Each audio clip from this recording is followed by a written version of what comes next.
right. Choose. We're here with Paul Check at the Check Institute, and we're trying to, the Rob Bros are on a mission for the truth.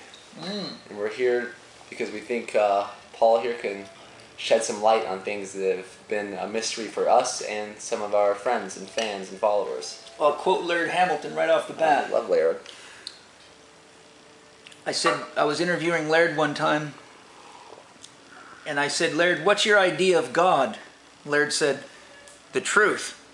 I said, well, what is your idea of the truth? And Laird said, the truth is what works. And I say, amen to Laird. So remember, one person's truth is not another person's truth. The truth is only the truth because it's working in your life. And that should be the basis of our discussion today. Okay, well, that's how that started. And we'll go with that. We'll go with a lot of the people have been following us. We started our journey eating a 100% raw vegan diet. Yeah. For a solid 6 months. And the first 4 months, we shed a lot of body fat. We started looking healthier, feeling healthier, felt like we needed less sleep. We got a big boost of energy. But about month 5, we started noticing diminishing returns, which was mostly noticing our strength. Yeah. And our testosterone. I got my blood tested. I had a testosterone of like an 80-year-old man. Yeah. I was like below 200. Yeah. Lack of sex drive. No sex drive, no interest in girls. Classic, yeah. And I decided one day my dad put a lot of pressure on me to eat some wild salmon. Yeah. And I ate some wild salmon that night, and the next morning I woke up with morning wood for the first time in a long time. Exactly. But because you'd lost your interest in girls, you had no one there to share it with. I know. It's like, and if it was a vegan girl, she wouldn't be interested either. So I was just hoping, I've heard different explanations. I was hoping to hear your explanation. Of the vegan diet? Of what happened to me. Okay. Well, first and foremost, almost anybody that switches to a vegetarian or a vegan diet will see a significant improvement in skin quality, energy, and overall vitality. Why? Well, first of all, it's a clean diet. Second of all, there's a significant reduction in animal flesh. But we must remember that almost all the animals eaten in the world are grown on commercial farms. Only 4 to 6% of all the food eaten in the world is organic. Okay? So what does that mean? You got to remember that animals are bioaccumulators. On average, it takes 6 pounds of vegetable matter to make 1 pound of animal flesh. So if you're eating an animal that was raised on a farm, a commercial farm where they feed them engine oil, sawdust, plastic chips, dead animal parts, sewage, all that stuff actually is fed to commercial animals. Why? Because it's cheap, and 2, because when anytime an animal brings in, even a human, more toxins than it can metabolize, the liver shuttles the toxins off into fat. How do they sell animals to make money? By the pound. They don't do body fat checks on cows to say, okay, I'm only going to pay you so much for this animal because it's such and such a percent fat. They sell the animal by the pound. And since you can make an animal sick very quickly and fat very quickly, you can make an animal heavy very quickly, which increases the bottom line, doesn't it?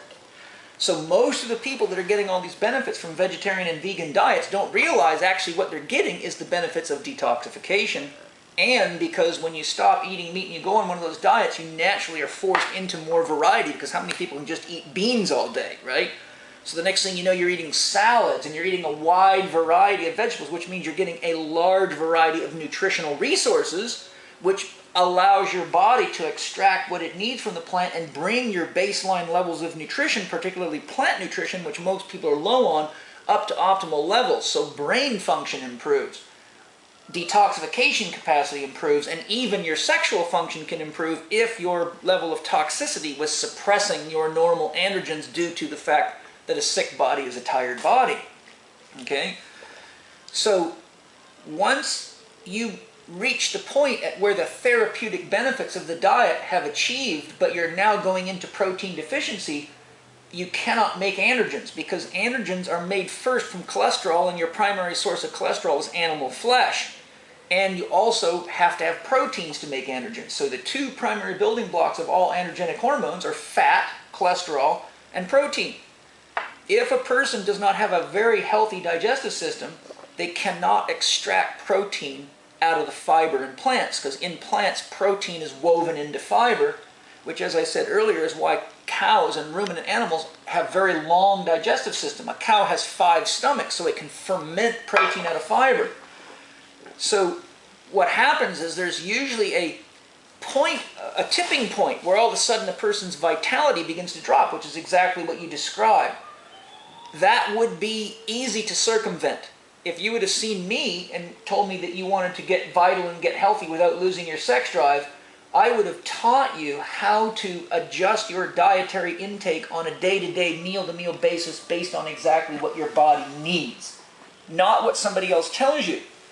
We must remember we're as different on the inside as we are on the outside. Now, even though we're both males, you can see we're fairly different, right? You're slimmer and longer than I am. I'm more of a mesomorph, you're more of an ectomorph, right? A long, slim person, I'm more of the V type, and then the endomorph is the round type. And each of those has different nutritional needs and has a different psychological and physical profile, okay?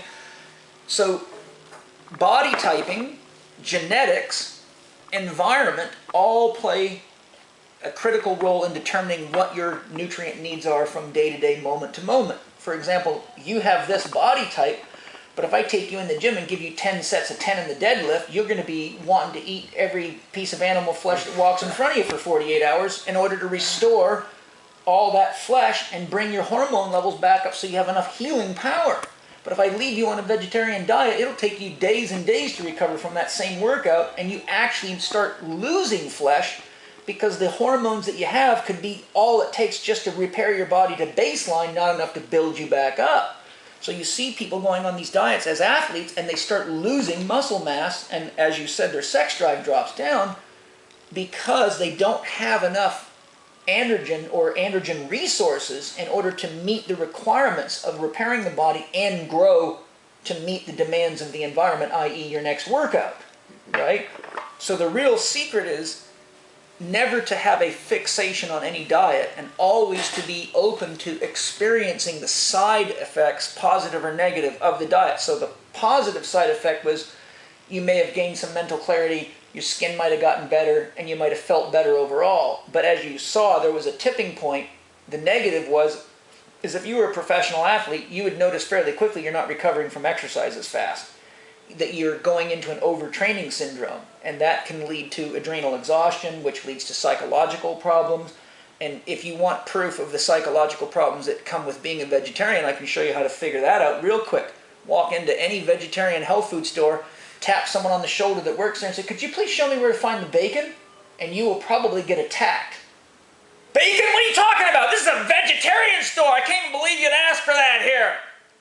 Right? Well, there's someone who has totally lost the concept of individuality and the fact that a customer is a customer and has unique needs, and you could easily say, "Oh, we don't sell bacon here, but you can get that down the street," right? Instead of this huge emotional flare-up.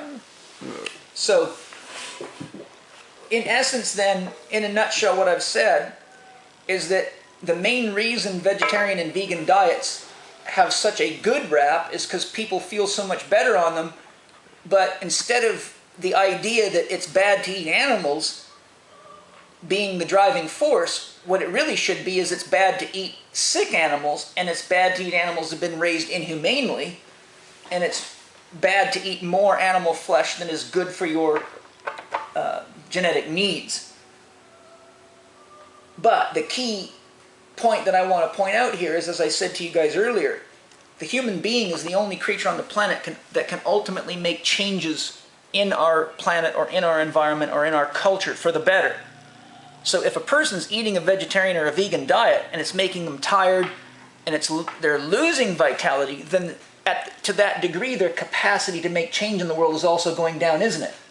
Yeah. Right? Yeah, if you're not fully functioning. Then. Right. So if you're actually eating in a way you call healthy, but it's contributing to your own demise, you're diminishing your capacity to help other people find health and vitality, which means you're actually part of the disease, not a part of the problem. And it also means you're suffering from a dogma, which is you should never eat meat or anything but vegan is bad. That's all part of the same disease that leads people to stress and cancer and ending up on vegan diets in the first place.